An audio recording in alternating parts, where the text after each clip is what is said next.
Hey everyone, before we dive in, if you haven't already, please hit that subscribe button and turn on notifications so you never miss a new story. It really helps the channel grow, and I appreciate every single one of you. Now, let's get into it. The glow from the Harper family dinner still spilled out behind me when I heard glass shatter beneath my shoes. Someone had dropped a plate. The whole room froze for half a second. My mom never even looked up. She was too busy leaning in close to Chloe, both of them laughing like the rest of the planet didn't exist. I just stood there in a dress I'd outgrown 2 years ago, the only person without a chair at that shiny dining table. Nobody noticed when I edged toward the door, my keys digging into my shaking palm. Nobody asked why I was leaving early.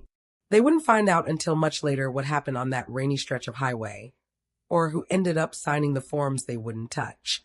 My name is Emily Carter, and for as long as I can remember, I trained myself to take up less space so everybody else could breathe easy. When Mom married David, everything in the house rearranged itself around Chloe. She got the big nursery, the walk-in closet, the bedroom with the little balcony that looked over the backyard. My stuff got crammed into 2 beat-up boxes and shoved into the tiny room over the garage. I sat on the floor that first night, running my fingers through the dusty outlines where my sports trophies used to live, listening to baby laughter floating up from downstairs like I'd already been deleted. Most weekends were girls' days for the 3 of them, Monty Pettis, shopping, brunch. Mom never came right out and said I wasn't invited, but the message was crystal clear. David, Chloe, and her, that was the family now. I turned into the older one, the phrase she used whenever she didn't feel like explaining me to people.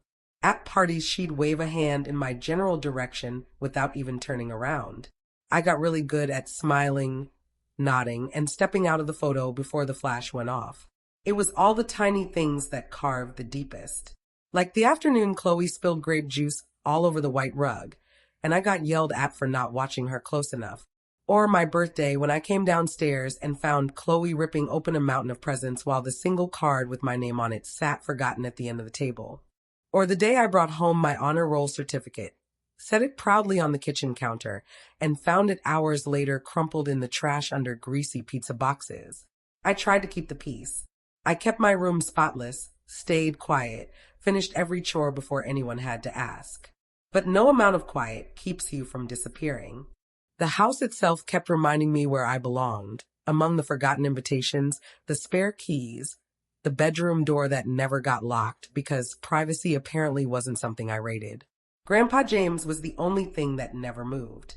Every Friday, he'd roll up in his beat-up silver pickup and give 2 little honks. I'd grab my overnight bag, sneak out the back, and hop in. He never grilled me with questions.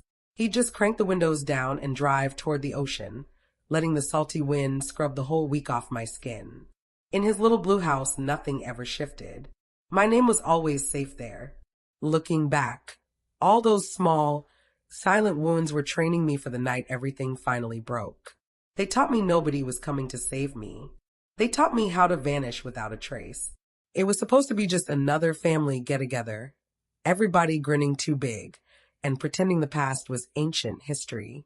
I lasted long enough to clear a few plates, long enough to hear Mom bragging to someone about the mother-daughter spa morning she and Chloe had booked, our little refresh before the big trip, she said, tucking Chloe's hair behind her ear like the universe spun perfectly around the 2 of them. Nobody saw me leave. The night felt colder than it had any right to. I gripped my keys, so hard the teeth bit into my skin, as I crossed the driveway.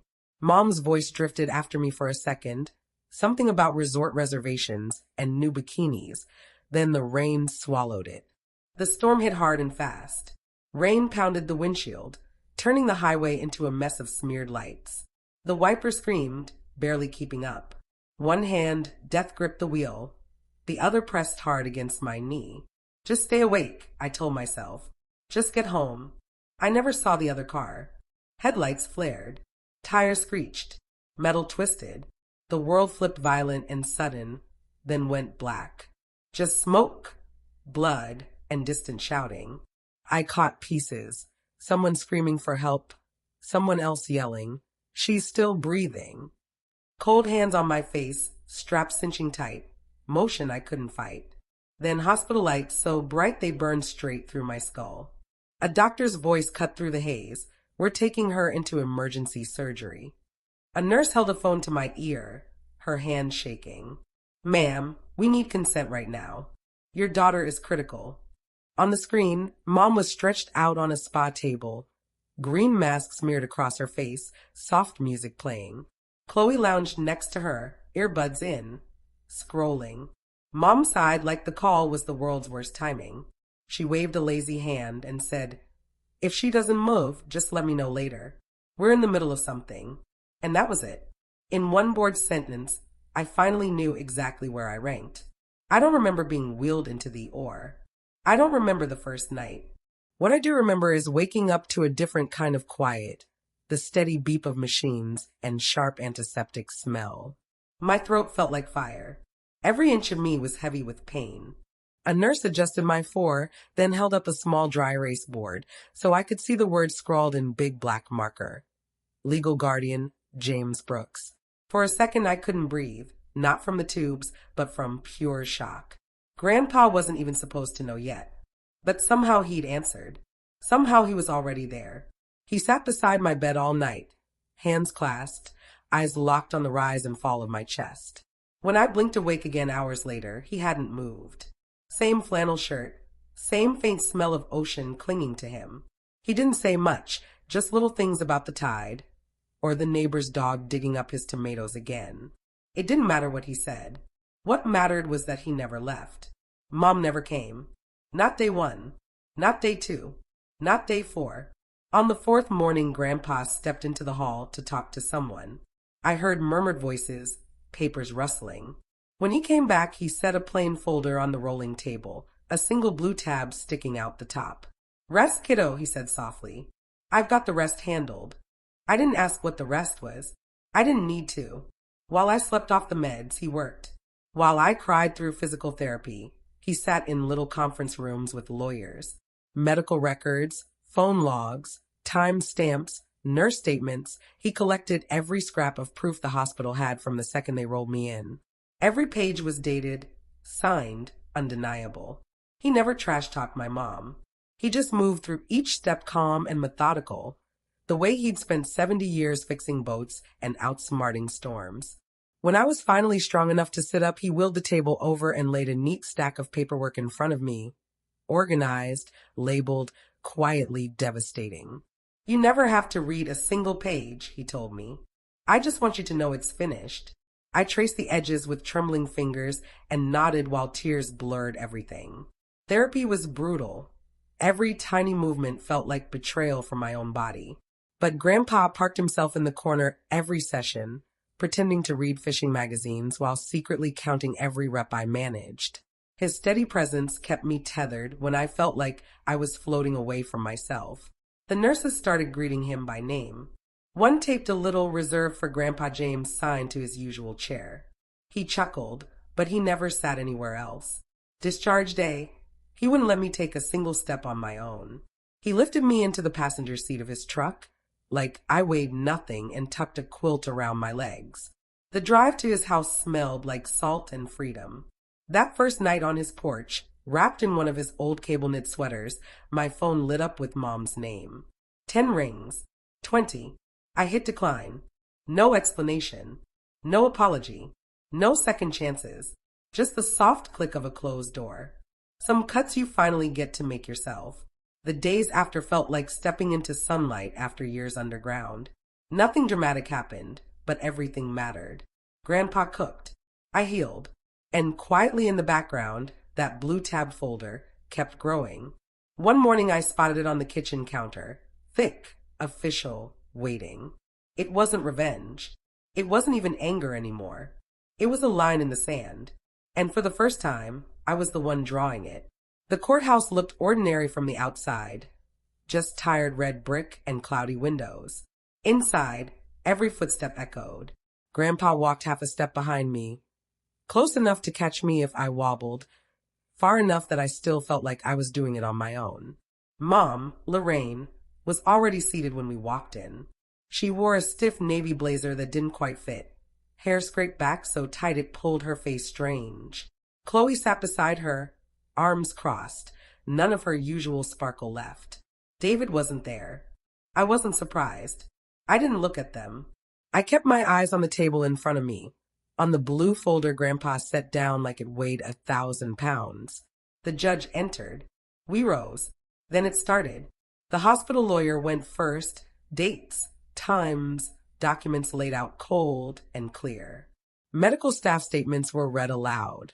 How long I'd been unconscious, how fast they needed consent, how no one from my legal family could be reached or bothered to answer. Then they played the recording. The room went dead silent. On the screen, soft spa lighting, ocean sounds, my mom on the table, Chloe scrolling beside her. The nurse's voice, shaky but professional. "Ma'am, your daughter is in critical condition. We need consent for emergency surgery right now." Mom sighed, annoyed. "If she doesn't make it, just call me later." We're kind of in the middle of a mother-daughter day. You could hear someone in the courtroom suck in a breath and forget to let it out. Then the clip kept going, Chloe casually lifting her phone, aiming it at my bloody, unconscious face on the gurney, and snapping a photo like it was content. When the screen went black, nobody moved. Phone logs came next. Screenshots. Timestamps showing exactly how many calls went ignored. The judge set her pen down slowly. "Mrs. Harper," she said, voice like steel wrapped in silk, "I've sat on this bench for 19 years. I have never seen a parent respond to a child fighting for her life the way you did." Mom opened her mouth. Nothing came out. Grandpa never said a word. He didn't have to. He was the wall at my back, quiet, immovable. My turn came last. I stood up slow, cane tapping once on the floor before I found my balance. The room blurred, then focused. "I don't want their apology," I said, and my voice didn't shake, not even a little. "I don't want anything from them. I just want this to be over." The judge looked at me for a long moment, something gentle flickering behind her eyes. Then she straightened. Permanent termination of parental rights for Lorraine Harper. Full legal guardianship granted to James Brooks. His petition for formal adoption of Emily Carter is approved, effective immediately. The gavel cracked like a starting gun. Mom made a small wounded sound. Chloe whispered something broken. I didn't turn around. Grandpa rested his hand over mine on the folder, not stopping me, just reminding me he was there. When we walked out, the hallway felt 10 degrees warmer. Sunlight poured through the front doors. Grandpa held one open and waited. For the first time, I didn't feel like I was running away. I felt like I was walking towards something. The weeks after were quiet in the best way. We drove home with the windows cracked, salt air sliding in like a promise. My room at Grandpa's had the same soft blue walls and wind chimes singing outside the window. Morning smelled like coffee from the ancient percolator that always clicks twice before it starts. I moved slow, still healing, but my body felt like mine again, not something someone almost threw away.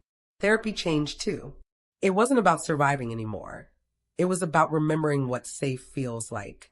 Some afternoons I sat on the deck wrapped in a blanket, watching the tide erase footprints in the sand. Grandpa would bring out 2 glasses of sweet tea and settle beside me. We didn't talk about the hearing. We didn't need to. Silence wasn't hiding anymore. It was room to breathe. One evening I walked the whole pier without stopping.